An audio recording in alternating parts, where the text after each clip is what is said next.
शुक्राने हैं गीता भगवान की, जिन्होंने ऐसी तपस्वी जीवन, कुर्बानी वाली जीवन नहीं खिलाए।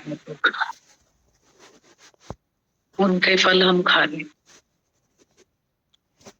बोला ना, महापवित्र साधु का संग, ऐसे पवित्र साधु के संग के साथ बैठ के और कैसे हमारा मन गुरु अमन करता जाता है। बहुत शुक्राने हैं। नहीं तो पता ही नहीं है कि मन होता क्या है किसी को भी। सबको ये पता है आई एम राइट। ज्ञानी अपने स्वभाव को भाव से वश कर सकता है, पर अज्ञानी नहीं। पता ही नहीं, हमको गुरु नहीं मिला था, हमें ही नहीं पता था कि अंदर कुछ है, बाहर ही ढूंढते थे। गुरु के बाद पता चला अंदर कुछ है। डे टू बी लव टोल एंड अंदर जा खोल। तीसरा नेत्र जब गुरु ने दिया, गुरु के आगे बैठे उसकी रोशनी में, तो अंदर का अंधेरा मिटा और दाग समझ जाए। बहुत शुक्राने ऐसे निष्कामी गुरु के, दिल व जान से शुक्राने।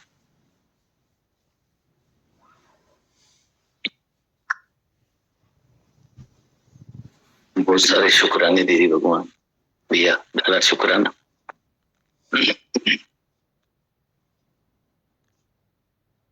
भगवान, पिछली बार हमने कबीर साहब की साखी पढ़ी थी। आज हम कबीर साहब के गुरु भाई भगत रविदास जी की साखी पढ़ते हैं दीदी। ये बहुत ही रोचक है।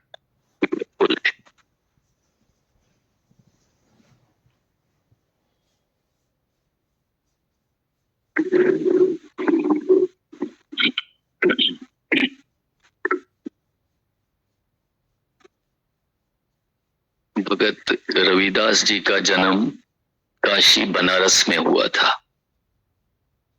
आपके पिता का नाम भाई रामू और माता का नाम कुरबिनिया था। रामू एक गरीब चमार था, चमड़े का काम करता था। दोनों पति पत्नी बहुत मेहनत किया करते थे। परमात्मा की कृपा से इनके यहाँ बालक ने जन्म लिया, जिसका नाम इन्होंने रविदास रखा। बच्चे को जन्म लिए 5 दिन हो गए थे, पर वो रोता रहता था और मां का दूध नहीं पी रहा था।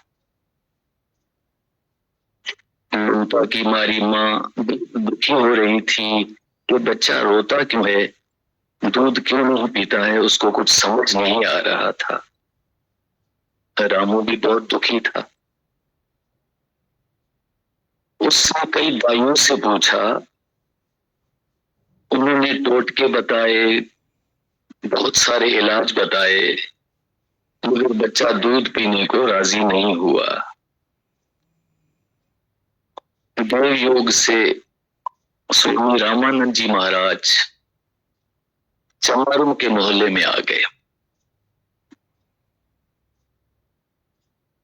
रामानंद जी क्यों अचानक आए, ये तो किसी को पता नहीं था।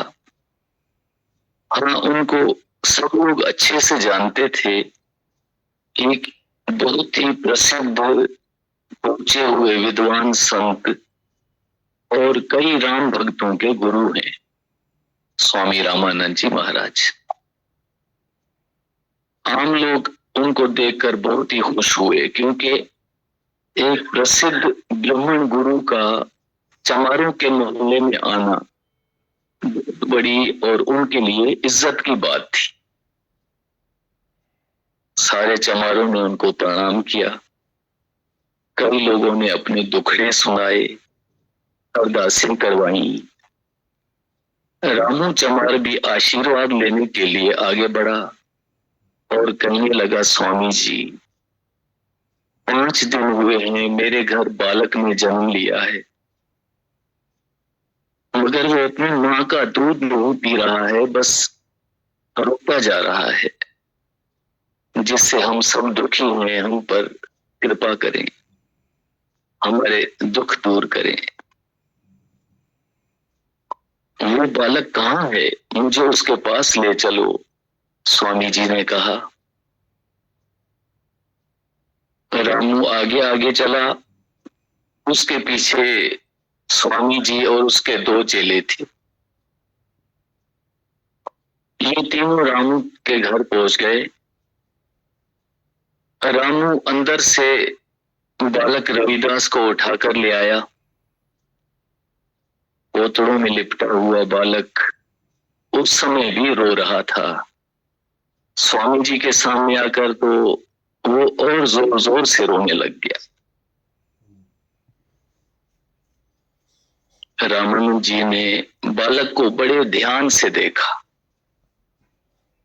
फिर उसके सिर पर हाथ रखकर कहा, बेटा अभी घबराओ मत, अपनी माँ का दूध पी लो, तुमने आलम का फल पा लिया है, आगे संभल कर चलना। ये कहकर स्वामी रामानंद जी ने 2 बार कहा, राम राम राम राम। आम कहने की देर थी कि बालक रविदास रोना छोड़कर मुस्कुराने लग गया। स्वामी जी ने रामू से कहा, रामचंद इस बालक को इसकी माता के पास ले जाओ, अभी ये दूध पिएगा और रच के पिएगा। राम ने ही मुझे इस बालक के लिए यहाँ भेजा है, इसलिए ये बालक अभी दूध पिएगा। रामू बालक को अपनी धर्म पत्नी के पास ले गया। सच में बालक गुट गुट करके दूध पीने लग गया। बालक को दूध पीते देखकर पुरबिनिया बहुत ही खुश हुई। रामू के चेहरे पर भी खुशी छा गई और वो दिल ही दिल में स्वामी रामानंद जी का धन्यवाद करने लगा। बच्चे को आशीर्वाद देकर स्वामी जी चमारों के मोहल्ले से निकल गए। रास्ते में एक चेले ने पूछा, स्वामी जी आपने उस बच्चे से इस तरह से बातें की जैसे आप उसको पहले से जानते हैं, ये क्या माजरा है? स्वामी रामानंद जी ने कहा, हाँ मैं इसको इसके पिछले जन्म से जानता हूं, ये मेरा चेला हुआ करता था, मेरा शिष्य था। ये सुनकर रामानंद जी का चेला हैरान रह गया।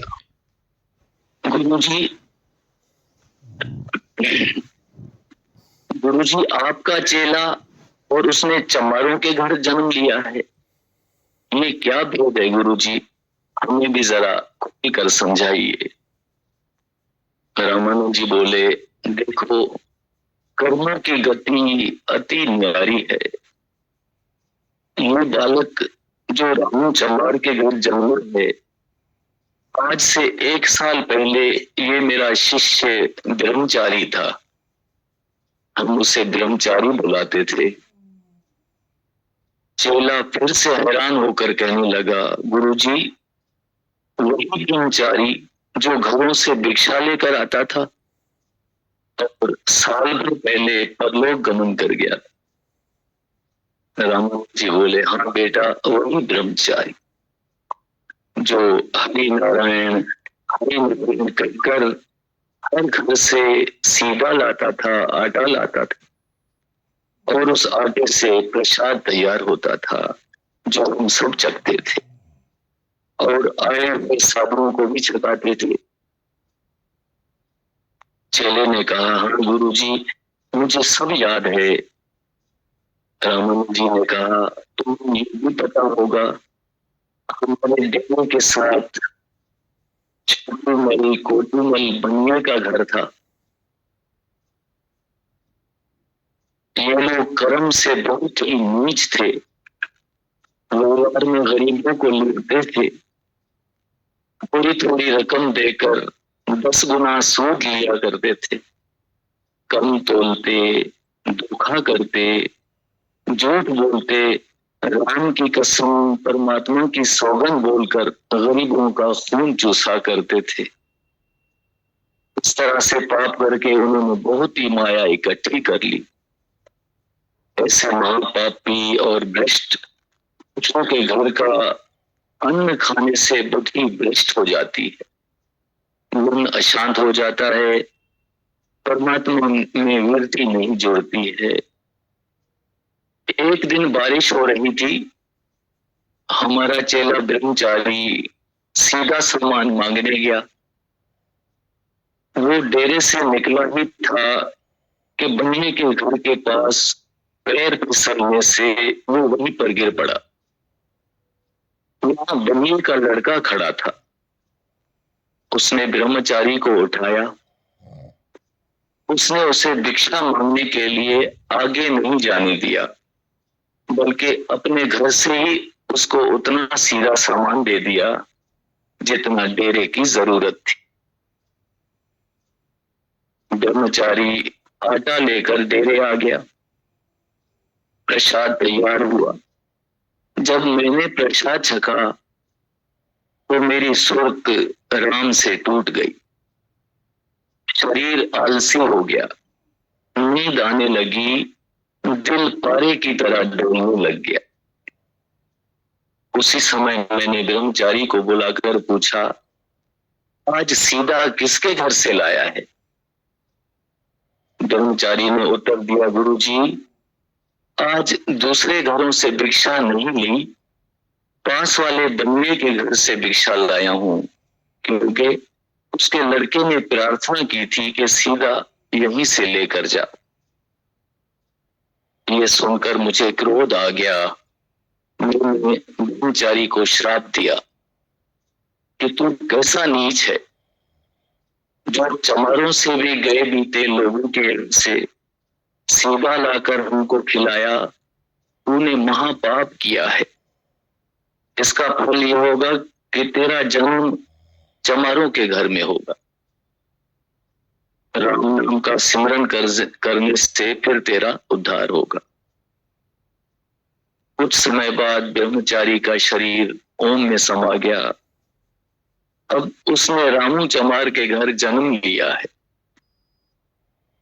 परमात्मा ने हमको संदेशा भेजा कि ये भवन का मारा दूध नहीं पी रहा है, क्योंकि इसको इसके पिछले जन्म की याद आ रही थी कि कैसे गुरु के कहने से उसे चमारों के यहाँ जन्म मिला।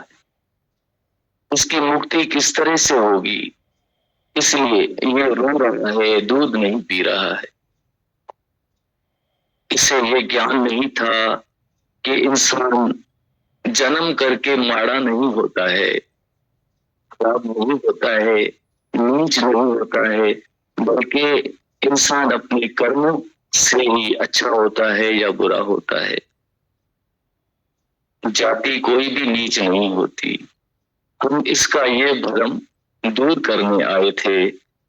अब ये दूध पीकर तकड़ा हो जाएगा, राम का भजन करेगा। अभी भी वो राम का भजन कर रहा है। चेले ने कहा, धन हो गुरुजी, आपकी गति आप ही जानते हो। हम तो बुलनहार जीवड़े हैं, माया हमें ठगती रहती है। आप धन्य हैं गुरुजी। इसके बाद स्वामी रामानंद जी ने अपने चेलों को समझाया कि साधु को हमेशा गरीब के घर की मेहनत की कमाई से सूखी रोटी मिले वो खानी चाहिए, क्योंकि मायाधारी लोगों का धन मेहनत का नहीं होता है, का होता है, बेईमानी का होता है। क्योंकि उन्होंने कई लोगों का खून चूस कर धन इकट्ठा किया होता है, उससे वृत्ति परमात्मा से नहीं जुड़ती, मन मलिन हो जाता है। ये भगत रविदास जी की कथा थी। उनकी और भी दीदी साखी हैं, अगर हुक्म हुआ तो इनकी एक साखी पढ़ेंगे कि भगवान ने उनकी कैसे परीक्षा ली थी। बहुत सारे शुक्राने थे। Time over. जी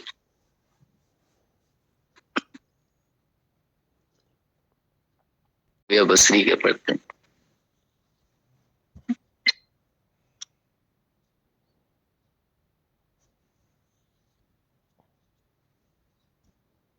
एक शख्स अपनी पेशानी के ऊपर, अपने माथे के ऊपर पट्टी बांधकर राबिया बसरी की मजलिस में शामिल हुआ। राबिया जी ने उसको करीब बुलाया, अपने पास बुलाया और पूछा कि तुमने अपने सिर पर पट्टी क्यों बांध रखी। उस आदमी ने सिर पकड़कर कहा कि मेरे सिर में बहुत दर्द हो रहा है, शदीद किस्म का दर्द हो रहा है। तो राजा ने पूछा कि तुम्हारी उम्र कितनी है। उस आदमी ने जवाब दिया कि मेरी उम्र 30 साल है। तो राजा ने पूछा कि 30 साल तक तुम बीमार रहे हो या दुरुस्त रहे हो। उस आदमी ने जवाब दिया कि अजीब इत्तेफाक की बात है कि मैं इतने सारे अरसे में कभी बीमार नहीं पड़ा, मुझे होश नहीं है कि कभी मुझे बीमारी ने घेरा हो। तो राजा ने उससे कहा कि कितने अफसोस की बात है, इतने अरसे तक 30 सालों तक तुम तंदुरुस्त रहे, एक दिन भी शुक्राने की पट्टी नहीं बांधी, एक दिन भी परमात्मा का शुक्र अदा नहीं किया, और अब जो एक दिन जरा सा तुम्हारे सिर में दर्द हो गया है तो तुमने शिकायत की पट्टी फौरन बांध ली। वो आदमी समझ गया कि राबिया जी इसको क्या संदेशा देना चाहते हैं। वो शर्मिंदा हो गया और सिर की पट्टी फौरन खोल दी। एक सूफी दरवेश राबिया से मिलने के लिए उसके घर पहुंचे तो उस दरवेश ने देखा कि वो वजू कर रही है नमाज पढ़ने के लिए। उनका वो जो पानी से भरा हुआ लोटा है वो टूटा हुआ है। सामने एक पुरानी टूटी हुई चटाई पड़ी हुई थी जिसके सिरहाने एक ईंट का तकिया रखा हुआ है। उस दरवेश ने कहा, राबिया मेरे कई शिष्य जो हैं वो मालदार हैं, बहुत पैसे वाले हैं, अगर आप इजाजत दें तो मैं आपके लिए उनसे कुछ मांग लूं, कुछ सामान आपके लिए तलब कर लूं। तो राबिया ने उस दरवेश से पूछा कि आप एक बात तो बताओ, क्या मुझको उनको या इन दौलत वालों को रोजी देने वाला, रिजिक देने वाला एक ही स्त्री नहीं है क्या? दरवेश ने कहा, क्यों नहीं, वो एक ही परमात्मा की जात है जो सबको रिजिक देता है, सबको रोजी देता है। राबिया ने कहा, तो फिर उस जात को ये भी तो मालूम होगा कि मुझे किस चीज की जरूरत है, उसको मुझको क्या देना है, क्या नहीं देना है, उस जात को ये नहीं मालूम होगा। दरवेश ने कहा, यह सही है, बिल्कुल उस हस्ती को ही मालूम होगा। राबिया ने कहा, तो फिर वो हस्ती जो हम सबकी जरूरतों से अच्छी तरह से वाकिफ है, हमको क्या ये शोभा देता है कि हम अपनी जरूरत की उसको याद नहीं करें, उसको याद दिलाएं कि हमें ये चाहिए वो चाहिए, उसको सब कुछ पता है। तो वो दरवेश भी शर्मिंदा हो गए। राबिया से जलने वाले भी बहुत हुआ करते थे। किसी हासिद ने कहा, जलने वाले जेलस टाइप के आदमी ने कहा कि राबिया तुम औरत हो, तुम कुछ भी करो, तुम कितना भी तुम्हारा नाम हो जाए, तुम्हारी शोहरत हो जाए, मगर मर्दों के मुकाबले में तुमको वो बुजुर्गी, वो फजीलत, वो रुतबा तुमको नहीं मिल सकता। राबिया ने उससे पूछा कि वो रुतबा मुझे क्यों नहीं मिल सकता, वो बुजुर्गी मुझको क्यों नहीं मिल सकती। तो उस हासिद ने जवाब दिया कि अल्लाह ने मर्द को औरत से बड़ा बनाया है, अफजल बनाया है, और हमेशा उसने मर्द को ही पैगंबर बनाकर भेजा है, अवतार बनाकर भेजा है। आज तक उसी ने किसी औरत को पैगंबर नहीं बनाया है। ये उस आदमी ने राबिया से कहा। तो राबिया ने फौरन जवाब दिया, तो बिल्कुल सही कहता है कि उसने मर्द को पैगंबर बनाया है, मर्द को अवतार बनाया है, मगर तुम ये भूल गया, तुमने ये चीज नजरअंदाज कर दी कि आज तक किसी भी औरत ने कभी खुदाई का दावा नहीं किया कि मैं पैगंबर हूँ, मैं अवतार हूँ। हालांकि मर्दों ने अक्सर ये दावा किया है और उनका विनाश भी वैसे ही हुआ है। वो हासिद लाजवाब और शर्मिंदा हो गया। एक बार राबिया बीमार पड़ गई। एक मशहूर फकीर उससे मिलने आया। उसने कहा कि राबिया, मैं अल्लाह से दुआ करता हूँ, भगवान से प्रार्थना करता हूँ कि वो इस तकलीफ को हटा दे, तुमको जल्द से जल्द ठीक कर दे। राबिया ने कहा, आपको इतना भी नहीं मालूम कि ये बीमारी भी तो उसके हुक्म से आई है। उस दरवेश ने कहा, हाँ, आप दुरुस्त फरमाती हैं, आप ठीक कहती हैं। तो राबिया ने कहा, फिर जो दोस्त की मर्जी हो उसके हिसाब से चलना चाहिए। तो आपने उस दोस्त की मर्जी के खिलाफ ये बात कैसे कही कि मैं अल्लाह से दुआ करता हूँ कि वो आपकी तकलीफ ठीक कर दे। उस दरवेश ने भी राबिया से माफी मांग ली। शुक्राना। भजन बोले।